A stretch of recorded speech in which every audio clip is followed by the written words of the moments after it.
Olá a todos, meu nome é João Alves, eu sou médico veterinário da GNR e hoje vou falar-vos das características e pelagens do aquele que é o animal mais utilizado como cão de patrulha, que é o cão de pastor alemão. Então o que é que nós vamos falar? Vou começar por vos apontar quais é que são os objetivos desta sessão. Depois disso vamos fazer um breve enquadramento, perceber qual é que é a origem do animal e como é que ele se desenvolveu até aos dias de hoje. Para além disso vamos falar daquelas que são as características básicas deste cão, do cão de pastor alemão.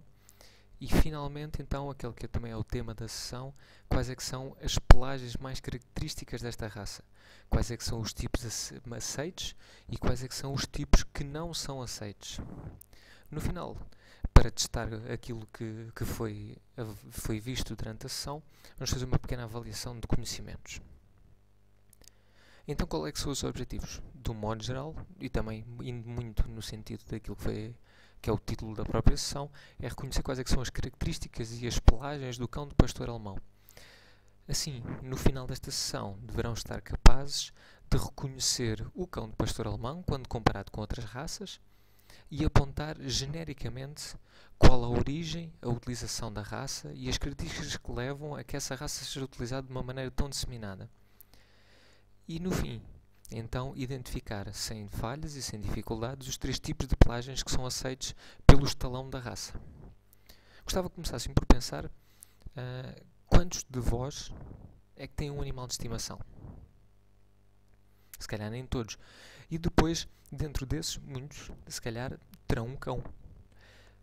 As vantagens que são apontadas para ter um animal de estimação são várias.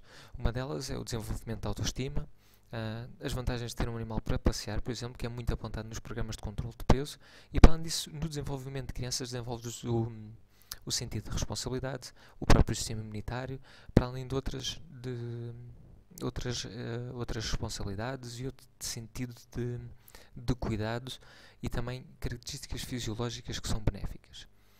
Por isso, quando pensarem num cão como animal de estimação, é sempre uma vantagem. Agora, falando em particular do cão de pastor alemão, ele é também uma raça muito utilizada e, portanto, muito provavelmente seremos capazes de os reconhecer. Mas vamos ver se somos de facto. Então, temos aqui, perante vocês, 4 fotografias de aquilo que lhes posso dizer à partida, que são 3 raças diferentes de cães. Será que conseguimos distinguir daqui o cão de pastor alemão?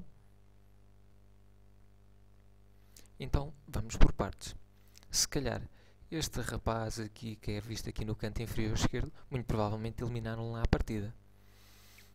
Este cão do canto superior esquerdo talvez levante mais algumas dúvidas, embora talvez também seja fácil de pôr de parte. No entanto, entre estes 2 exemplares pode surgir mais alguma dúvida. Vamos então agora ver quais é que são os animais que nós temos perante nós. No canto superior esquerdo temos o pastor belga na variante Malinois. E agora aqui o grande elemento de dúvida. Um outro pastor belga noutra variedade, neste caso o Groenendael. O pastor belga é uma raça que tem 4 variedades, estas são 2 delas. Depois temos o Yorkshire Terrier e por fim, então, o cão de pastor alemão. Vimos então só um breve enquadramento para percebermos se éramos capazes ou não de identificar os animais e vamos agora proceder ao enquadramento. Como é que surgiu o cão de pastor alemão? Os cães, no modo geral, foram todos selecionados com um objetivo prático, fosse pastoreiro, fosse guarda, fosse companhia. E como o nome indica, o pastor alemão foi desenvolvido para ajudar no pastoreio. Era um auxiliar do pastor, guardando o rebanho e sempre acompanhou muito de perto o rebanho. Com o início do século XX foi desenvolvido um grande interesse na canicultura e nessa altura então apareceram muitos clubes de canicultura, clubes da raça, foram desenvolvidas novas raças selecionadas e foi então nessa altura que o Sr. Max von Stefanitz registou o primeiro pastor alemão como o conhecemos hoje, e também foi o fundador na Alemanha do clube do cão de pastor alemão. Este cão, e especialmente esta raça, acabou por atingir uma grande notoriedade durante a Primeira Guerra Mundial. Foi um cão que acompanhava as tropas alemãs nas trincheiras, como podemos ver pelas imagens do canto superior esquerdo e no canto superior direito, e faziam parte da vida das trincheiras, tanto como animal de companhia, aumentando o bem-estar dos militares que passavam muitas vezes períodos muito longos nas trincheiras, cheios de água em condições muito pobres, mas também como elemento de patrulha. Fazia patrulhas, guardava campos e chegou inclusivamente a ser utilizado como agente anti-carro de combate, anti-tanque, em que o cão era treinado a colocar-se debaixo do carro e nessa altura rebentava-se então um explosivo que acaba por inutilizar o carro de combate.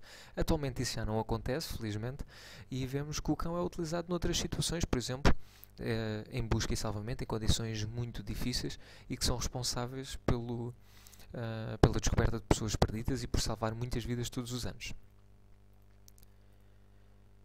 Então, agora que vimos qual é que foi a sua evolução, vamos ver então porque é que este cão e esta raça é utilizada de uma maneira tão disseminada em todo o mundo.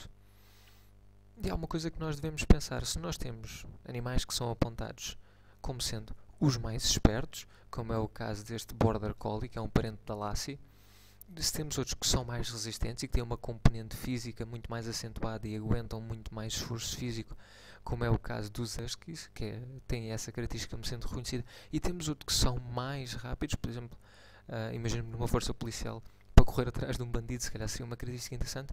Então, porquê é que há um uso tão disseminado do cão de pastor alemão nas forças de todo o mundo? Há um dizer que responde a isso. Costuma-se dizer que o cão de pastor alemão não é o melhor cão em nada, por isso é que não é apontado nem como mais rápido, nem como mais perto. No entanto, é o melhor em tudo.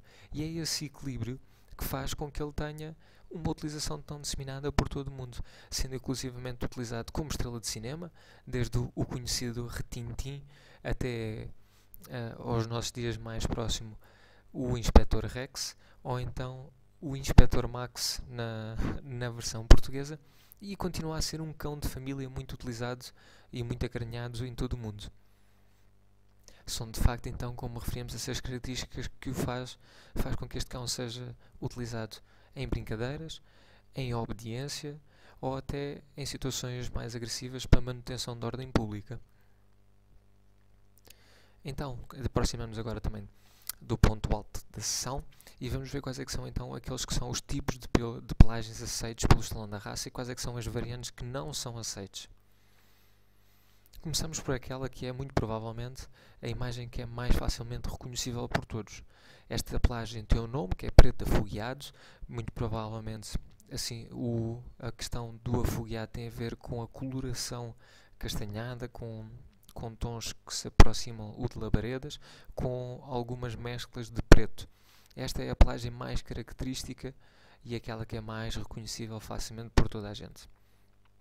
Uma outra variante também relativamente comum é o preto, não tão visível, embora seja fácil aqui nesta imagem de observar quais é que são as características gerais assim em termos de focinho, portanto continua a ser fácil de observar. E ainda há uma variante muito menos comum, pelo menos enquanto animal de companhia, que é o lobeiro. Aqui também é fácil de perceber porque é que é dado este nome à pelagem, porque o animal de facto aproxima-se muito mais daquilo que será o seu ascendente, o lobo. Esta aqui é uma linhagem que está muito mais presente nos cães do leste da Europa e em linhagens de trabalho. Esta variante, que foi reconhecida há relativamente pouco tempo, teve muito sucesso porque tem este aspecto ternurento, no entanto não é uma pelagem aceita pelo Salão da Raça. Até recentemente houve uma derivação do cão de pastor alemão que foi reconhecida como uma nova raça, que é o pastor suíço, que tem então as mesmas características físicas, são cães muito semelhantes, tem esta pelagem branca que não é aceito como cão de pastor alemão, no entanto é passível de ser registada dentro de outras raças. Então, assim, em termos de balanço, nós vimos qual é que é a origem do cão, até aos dias de hoje, quais é que são as suas características mais básicas e que fazem com que ele seja utilizado de forma tão disseminada, e vimos quais é que eram os tipos de pelagens desta raça. Agora, de uma maneira muito sucinta, vamos fazer uma breve avaliação de conhecimentos. Para isso, é-vos pedido que identifiquem então quais é que são os 3 tipos de pelagens que nós apontámos ainda há instantes. Dou-vos um instante para pensarem.